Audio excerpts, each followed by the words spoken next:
A stalo se to i jako mý blízký osobě, že se setkala jako se sexuálním predátorem, ale vlastně okamžitě to stopla.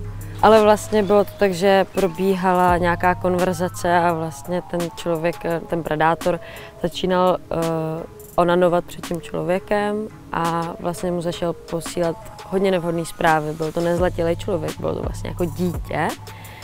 A no, jako já jsem vlastně přišla do té situace, kdy on nevěděl, co s tím má dělat, upřímně si myslím, ale já jsem to vlastně viděla. Tak já první, co jsem udělala, že jsem uložila celý ten chat, nebo jsem se jako vyscreenovala. Udělala jsem screenshoty, abych měla když tak něco, kdyby se to procesovalo dál. A pak vlastně ten člověk, jakmile viděl, on se to ukáže na té sociální síti, že je screenshot, tak ten člověk okamžitě odešel. Takže to si myslím, že ho jako vystrašilo.